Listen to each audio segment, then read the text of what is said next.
मान लीजिए आपको दोबारा जन्म लेना पड़े, जी ये सर। मौका मिले जन्म लेने का, और उस समय आपसे फॉर्म भरवाया जाए, फॉर्म भरो, जी और उस फॉर्म में 3 ऑप्शन है कि आप पुरुष के रूप में जन्म लेना चाहती हैं, महिला के रूप में जन्म लेना चाहती हैं, या ट्रांसजेंडर के रूप में जन्म लेना चाहती हैं।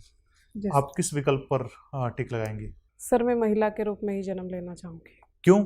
सर, क्योंकि मैं महिला हूँ और मेरे अनुभव अब तक के अच्छे हैं, तो मैं चाहूँगी कि मैं महिला के रूप में ही जन्म लूँ फिर तो आप से। कंफर्ट जोन से बाहर निकलने में कंफर्टेबल नहीं होती? नहीं सर, ऐसा नहीं है कि महिला होना कंफर्ट जोन में होना ही है। अभी आपने कहा कि क्योंकि महिला हूँ, मेरे पास अनुभव है, इसलिए महिला बनना चाहती हूँ। जी तो आप सर। दूसरे जेंडर में अगर जाती तो हो सकता है कि आपको नया अनुभव मिलता। हाँ, वो ठीक है सर, लेकिन आपने चॉइस की बात की तो मैं महिला ही बनना चाहूँगी। तो इसके पीछे तर्क यही है कि आपके पास अनुभव है। सर, मुझे अच्छा लगता तो आपके पास अनुभव तो पिछली नौकरी का है, तो फिर ये छोड़ के आरएस क्यों बनना चाह रही हैं? सर, मुझे अच्छा लगता है कि मैं महिला ही बनूँ। अच्छा ठीक है। जी। लेखा के रूप में आप कहाँ पर कार्यशील हैं अभी? सर, मैं वन विभाग में अच्छा, वन विभाग में कार्यरत हूँ। 2019 से हैं। जी सर।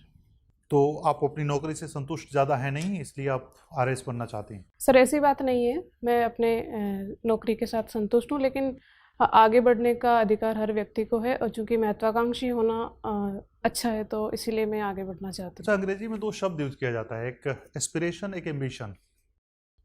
जी दोनों सर। के क्या क्या मतलब होते हैं, या दोनों एक ही शब्द हैं? सर, इंस्पिरेशन मतलब प्रेरणा, अपन किसी से प्रेरित होके। उसे इंस्पिरेशन नहीं कहते? सॉरी सर, एम्बिशन मतलब महत्वाकांक्षी होना। और एस्पिरेशन मतलब? सर, मैं एग्जैक्टली आपका शब्द समझ नहीं पा रही। एस्पिरेशन एक शब्द होता है जी सर। और एक आकांक्षी। एम्बिशन होता है। आकांक्षी और महत्वाकांक्षी। हाँ, दोनों में क्या अंतर होता है? सर, वैसे मुझे एग्जैक्ट नहीं पता, लेकिन आप तो हिंदी पर्यायवाची। साहित्य की भी विद्यार्थी हैं। जी सर। आप नहीं बताएंगे अंतर तो कौन बताएगा? सर सॉरी, मैं अच्छा, इस और टाइम। इच्छा और आकांक्षा के बीच में क्या अंतर होता है? सर, पर्यायवाची है इच्छा और आकांक्षा। पर्यायवाची है। जी सर। लेकिन हिंदी साहित्य का एक सूत्र यह भी कहता है कि कोई भी शब्द एक दूसरे के पूर्णतः पर्यायवाची हो ही नहीं सकते। सर, पूर्णतः तो नहीं हो सकते, लेकिन तो फिर क्या अंतर है? सर सॉरी, मुझे नहीं पता। अच्छा, आप वन विभाग में कार्यरत हैं, जी सर। उसके लिए भी 2 शब्द यूज किया जाता है, एक जंगल और एक वन। जी सर। एक फॉरेस्ट और एक जंगल, दोनों एक ही होता है, दोनों अलग अलग होता है? सर, फॉर्मल लैंग्वेज में जो सरकारी अभिलेखित है उसको वन कहा जाता है, और इनफॉर्मल रूप में वन को स्थानीय भाषा में जंगल कहा जाता है। ठीक है। टीबी हमारे शरीर में कहाँ पर होती है? जी सर। टीबी ट्यूबरक्लोसिस हमारे बॉडी में कहाँ होती है? सर, फेफड़ों में। सिर्फ फेफड़ों में? सर, एक और टीबी मुझे एग्जैक्ट नाम नहीं पता, लेकिन और भी होती है। कहाँ कहाँ होती है?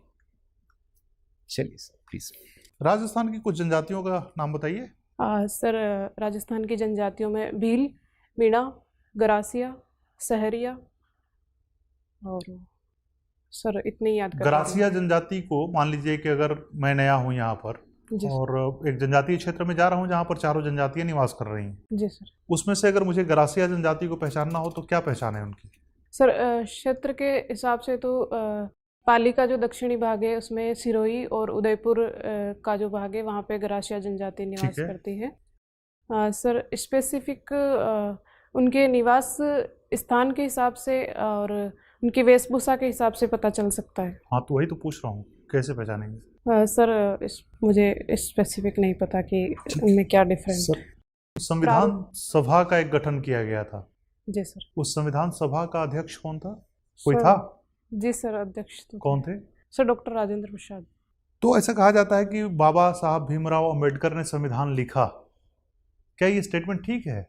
सर, संविधान सभा ने लिखा ये ज़्यादा ठीक है, हालांकि वो है कि डॉक्टर अंबेडकर साहब का बहुत बड़ा योगदान रहा है हमारे योगदान संविधान किसका लेखन उसमें कम योगदान था? जितने लोग थे उसमें अगर बहुत बड़ा योगदान तो इनका ठीक है, जी अगर सर। सबसे कम योगदान आपसे पूछूं तो किसका था?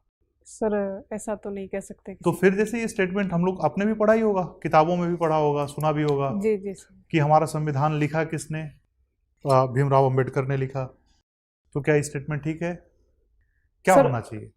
सर उनका जो व्यापक योगदान है उसको देखते हुए ये स्टेटमेंट कहा गया है, तो उनको सम्मान देने के लिए ठीक है सर, इसमें कोई आपत्ति नहीं होनी चाहिए। अच्छा ठीक है।